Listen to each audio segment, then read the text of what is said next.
Hello ફૂડી friends, કૃષ્ણાકા kitchen ખજાનામાં તમારું સ્વાગત છે.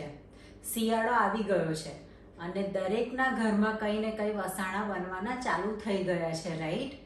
તો ચલો આજે હું મેથીના વસાણાની રેસીપી લઈને આવી છું. મેથીની રેસીપી ફટાફટ આપણે જોઈ લઈશું. જો તમને મારા વિડીયોઝ પસંદ આવતા હોય તો લાઈક કરો, શેર કરો અને સબસ્ક્રાઈબ કરો. તો ચલો સૌથી પહેલાં આપણે લોટનું માપ જોઈ લઈએ. 1 વાડકી મેં ઘઉંનો લોટ લીધો છે. 1.25 વાડકી અડદનો કકરો લોટ લીધો છે, એ મેં ઘરે જ પ્રિપેર કરેલો છે. અડદની દાળને પ્રોપર આપણે લૂછી લેવાની છે અને પછી મિક્સીમાં ક્રશ કરી અને ચાળણીથી ચાળી લેવાની છે. તો એક સરસ આપણો આવો કકરો લોટ આપણને મળશે. પછી લીધું છે અડધી વાડકી બેસન, પછી 3/4 કપ મેથીનો પાવડર, એ પણ મેં ઘરે જ પ્રિપેર કરેલો છે. પછી 1 વાડકી છે કોપરાનું છીણ અને અડધી વાડકી લઈશું.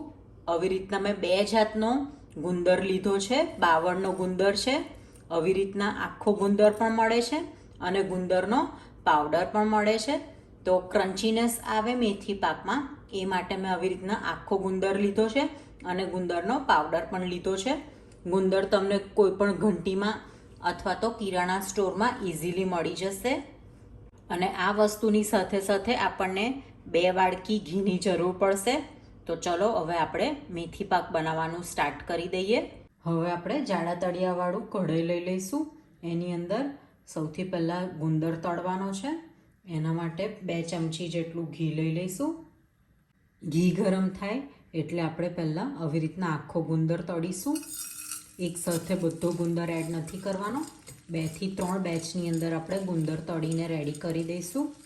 ગુંદરને આપણે ધીમા તાપે ધીમાથી મીડિયમ ફ્લેમની ઉપર જ તળવાનો છે. જો આપણે ફૂલ ફ્લેમ પર તળીશું તો એ એકદમ ડાર્ક કલર થઈ જશે અને અંદરથી કાચો રહેશે. એટલે આવી રીતના મીડિયમ ફ્લેમ ઉપર ધીમે ધીમે એને તળી દઈશું. ગુંદર સરસ ગોલ્ડન બ્રાઉન કલરનો થઈ ગયો છે. હવે આપણે એને કઢી લઈશું. ગુંદર તળીને કઢી લીધો છે. હવે ફરી 1 ચમચી ઘી લઈ લઈશું.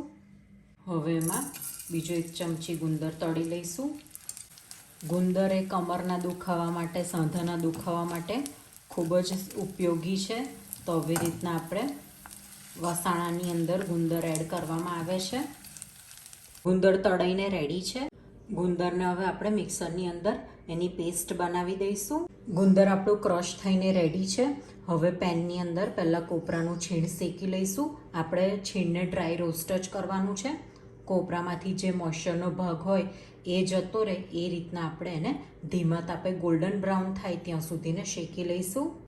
કોપરાના છીણને આપણે કોન્સ્ટન્ટ હલાવતા રહીશું, કારણ કે આ ખૂબ જ જલ્દીથી એનો કલર ચેન્જ થઈ જાય છે અને શેકાઈ જાય છે. એટલે આપણે ધીમા તાપે એને શેકીશું. કોપરાના છીણનો થોડોક કલર બદલાઈ ગયો છે અને ખૂબ જ સરસ સુગંધ આવી રહી છે. હવે આપણે એને બોલમાં ટ્રાન્સફર કરી લઈશું. હવે પેનની અંદર આપણે 3 ચમચી ઘી લઈ લઈશું. ઘી પીગળે એટલે હવે આપણે એની અંદર લઈશું ઘઉંનો લોટ. 1 વાડકી ઘઉંનો લોટ લીધો છે. લોટને પહેલાં ઘી જોડે આપણે મિક્સ કરી લઈશું. ઘઉંના લોટને પણ આપણે ધીમા તાપે જ શેકવાનું છે. જો તમે ફૂલ ફ્લેમ ઉપર શેકી લેશો તો ઘણી વખત નીચેથી એ બળી જાય છે અને મેથી પાકનો ટેસ્ટ નથી સારો આવતો. એટલે આપણે ધીમા તાપે જ શેકવું. અત્યારે તમને લાગશે કે આ હજુ ઘીની જરૂર છે અને આ એકદમ ડો ફોમ જેવું થઈ ગયું છે, પણ ધીમા તાપે આવી રીતના આપણે હલાવતા જઈશું ને શેકીશું તો ઘી સરસ છૂટું પડી અને થોડુંક લૂઝ થઈ જશે. જો આવી રીતના હવે જેમ જેમ શેકાશે એમ એની કન્સિસ્ટન્સી થોડીક ઢીલી થતી જશે, ઘી છૂટું પડશે. પણ હજુ ઘઉંનો લોટ બરાબર શેકાયો નથી. આપણે એકદમ લાઇટ ગોલ્ડન કલર આવે ત્યાં સુધીને આપણે શેકીશું. ઘઉંનો લોટ સરસ હવે શેકાઈ ગયો છે, એકદમ લાઇટ થઈ ગયો છે અને સુગંધ પણ શેકવાની સરસ આવી રહી છે. હવે આપણે એને એક ડીશમાં કાઢી લઈશું. હવે પેનની અંદર બીજી 2 થી 3 ચમચી આપણે ઘી લઈ લઈશું. ઘી ગરમ થાય એટલે હવે અડદનો લોટ લઈ લઈશું. અડદના લોટને પણ આપણે ધીમા ગેસે જ શેકવાનો છે. ઘઉંનો લોટને શેકાતા વાર લાગે છે અને અડદનો લોટ કમ્પેર ટુ ઘઉં જલ્દી શેકાઈ જાય છે. એટલે આવી રીતના આપણે અલગ અલગ જ શેકવાનો અથવા તો જો તમારે ભેગું શેકવું હોય તો ઘઉંનો લોટ જ્યારે અધકચરો શેકાવા આવે ત્યારે તમે અડદનો લોટ અંદર એડ કરી શકો છો. અડદનો લોટ થોડોક શેકવાયો છે.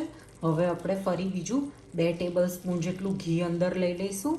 હવે અંદર એડ કરીશું બેસન. ઝીણો લોટ લીધો છે. હવે મિક્સ કરી લઈશું એટલે અડદનો લોટ અને બેસન એક સાથે સરસ શેકાઈ જશે.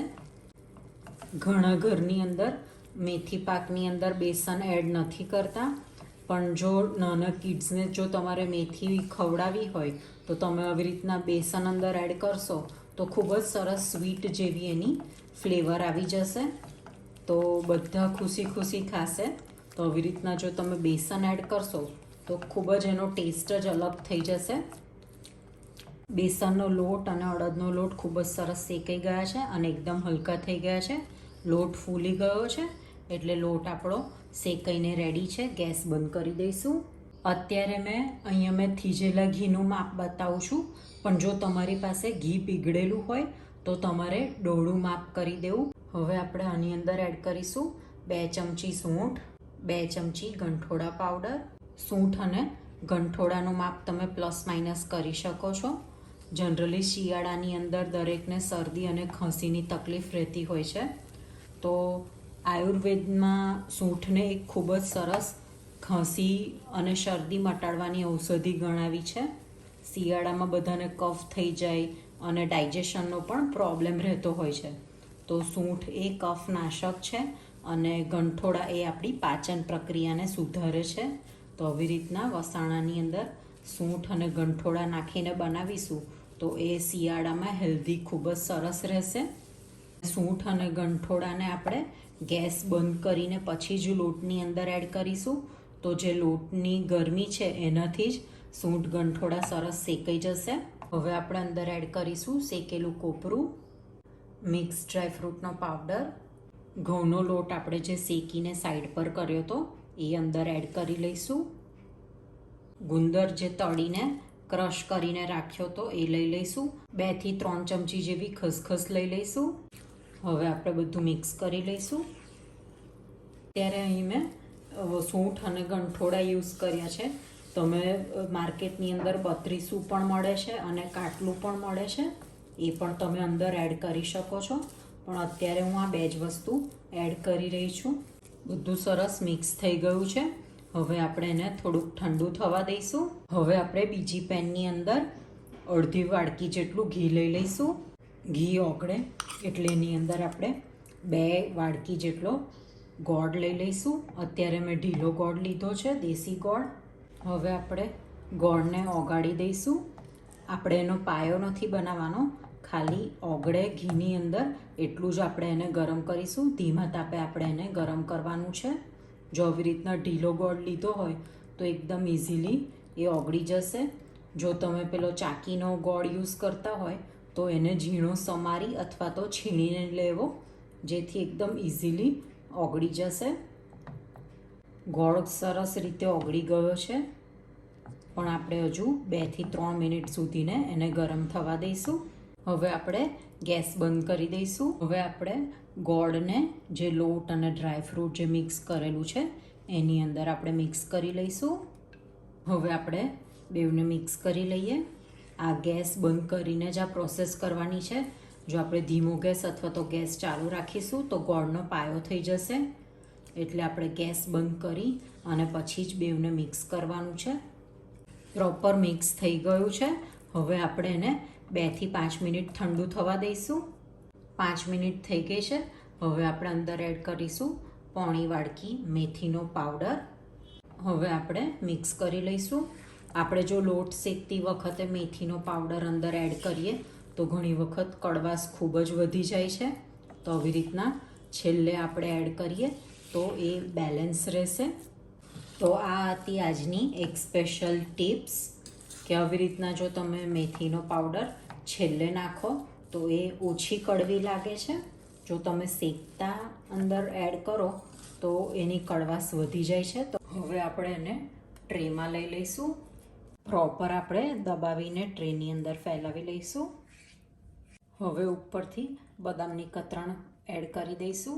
હવે આપણે એને દબાવી દઈશું જેથી પ્રોપર એ ચોંટી જાય. હવે આપણે કાપા પાડી લઈશું.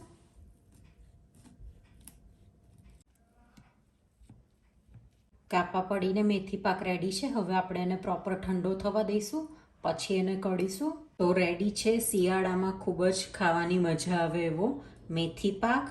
તો આ શિયાળાની સિઝનમાં તમે ઘરે બનાવો, ખાઓ, ખીલાઓ ઓર ખુશ રહો.